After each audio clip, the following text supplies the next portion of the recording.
Hey everyone, Kevin here from XL Aquatics, here to provide another technical analysis video. Before we get started, I just want to remind everyone, if you do enjoy the content that we are posting, please don't hesitate, smash the like button down below, subscribe to our YouTube channel, as well as follow our Facebook page, or you can like us on Instagram. All right. So today what we have is we have one of our coaches submitted a video, Coach Laura, who works with our triathletes and our Learn to Swim and pre-competitive programs of a side view of her freestyle. So what we're actually going to do today, we have the single clip that we're going to use, and we're going to go about it in a couple different ways. We are going to go in real speed, and then we're actually going to slow it down and focus more on the timing of her stroke, right? There's going to be a couple things that we will be able to see in terms of slowing the video down, make it a little bit easier with regards to timing. All right, so we're going to get started here. All right, so what we have here is our side view of Laura. This is in real time. All right, now Laura is a self-proclaimed sprinter, although she has been pretty successful in some of the mid-distance and even longer distance freestyle events. She does a couple things really well. Okay, the first thing that we'll point out, which we always pretty much look towards in our side view, is her body line. Okay, so you can see, right, head, shoulders, hips, and feet, right, pretty much in one line. Goggles looking down, a little bit forward, that's okay. Splitting the water, halfway up the cap approximately. Very, very good job. All right, now we can see here, right, that Laura also is a very, very leg-driven swimmer, which is certainly not a bad thing. All right, now again, I want to reiterate to everyone out there, just because you swim distance doesn't mean you shouldn't kick, right? Everyone has different attributes, different physical gifts, body types, flexibility, so on and so forth. So it can certainly be done. You just need to train the right way, right? Train having a steady kick all the time in all cases, all right? So you can see another thing that Laura does really well, which I think contributes to her consistent body line, because she has that steady kick all the time, even when she breathes, right? Her legs are going nice and tight, right? Nice and small kick. Her body line does not change, okay? And that's one of the benefits of having a kick, even a very small kick, a light kick, keeps our body in line, all right? Second, want to point out, point this out for Frank.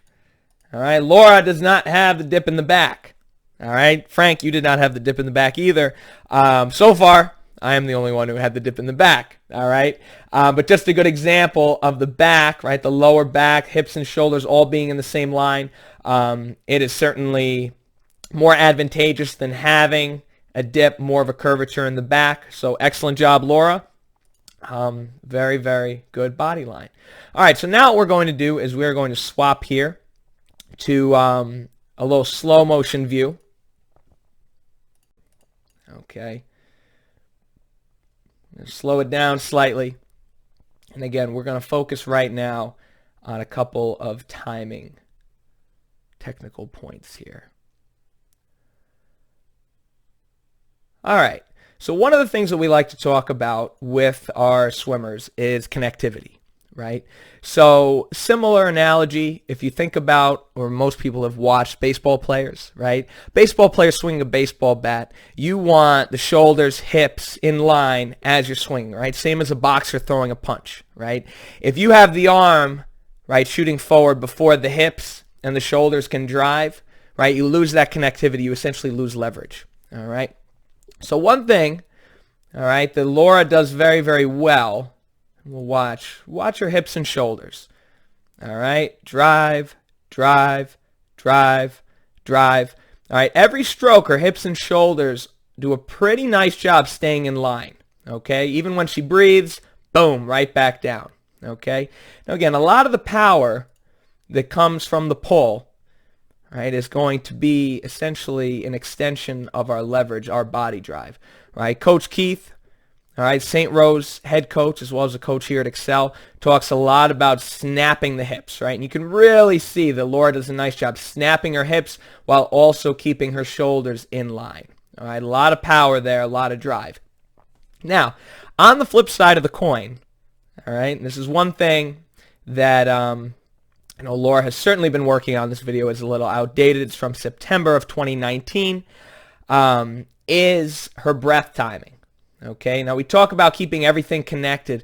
That includes our head position, when we're taking the breath, and when we're getting our head back down in line. Okay, so if we watch real close, okay, in slow motion it's a little bit easier to see. You can see that Laura swings her head, right, back down in line, swing, right? It's not coming down at the same time as her shoulder. All right, there's a little bit of a difference, a little bit of a delta. All right, when her right hand enters, you can see her right hand's getting down a little bit before her head. Her head has to swing a little bit quicker to catch up. All right, now what that's typically indicative of, and this view isn't the best to see this because she is breathing to her right side, is breathing late. She breathes a little bit late in the stroke. Okay, now again, we want to start that breath when we initiate our pull. You can see her hand is much further down, all right, when she takes that breath, and as a result, she's still breathing as her hand is entering the water, which means as her hand enters, her head is going to have to swing, all right, to catch up to her shoulders and hips. Now again, her shoulders and hips do an awesome job at staying connected, but her head does create a little bit of a swing to catch up. All right, so watch this again. It's that little swing. You can see her chin, boom, swings down a little bit. Okay, now again, this is somewhat nitpicky. All right, this certainly does not destroy her stroke. All right, she's a pretty quick freestyler. Again, I want to say she goes about 157 in the 2 free. All right, which is certainly respectable. All right, I think a 518, 517 and change, 500. As well as a 23.950 free relay split. So again, she's got good speed. She definitely has a clean freestyle, but this is a little bit of a nitpicky aspect that we do want to discuss when we're talking about our timing. All right. Now, second aspect that we are going to cover real quick here, talk about timing. All right. Talk about how she snaps every time she finishes her stroke. If we can get a little snapshot here, Laura does a really good job finishing past her hips. Okay, we talk about that a lot here at Excel Aquatics. All right, most studies have shown, right, particularly from 2007 onward, right, I believe it was the University of Arizona, did a pretty high-level study regarding the pressure on the catch and the pull. And what the study found is once a swimmer catches the water, it's most advantageous to finish as far as possible. Right? Back in the 90s, they used to teach us that you want to finish to your hips and then basically drive your elbow up. All right, finish to the hips, drive the elbow up. However, now science says, that's not what we want to do. We want to drive all the way past the hips and accelerate out of the water. So if we watch real close and just focus on Laura finishing each stroke, really nice job finishing past the hips, right? She keeps a long stroke all the time. Even though she's going a pretty quick tempo here, this is, again, a slower motion. All right, slowed down. She does an excellent job finishing past her hips. All right. Last but not least, what we're going to talk about, again, is how Laura initiates her catch. All right. You can see in slow motion. She does a nice job extending out. I want to try and pause it a little different. Does stay locked out a little bit again. Hard to see in this view. She does have an elbow bend, but similar to like we spoke about in one of our previous videos, we want to make sure, let me back up a little bit, that we are driving our fingertips down to open up our lats a little bit more. Okay? So you can see, all right, she does actually hook her wrist down a little bit to start that catch, but it's not really until her shoulder line that she's really starting to open up and engage her lats. Chances are, especially with our theme of timing today, she can get away with opening up, driving down a little bit earlier in the stroke. All right. So as a quick recap, all right, here with Laura, does a really good job with her body line. Phenomenal kick. All right. Does a really good job keeping her hips and shoulders in line, driving through, creating that leverage. Just want to make sure that the breath starts low earlier. That way the head can stay in line every time she snaps. All right, want to drive down a little bit more with the fingertips earlier in the stroke, but does a really good job once she catches the water, finishing past her hips.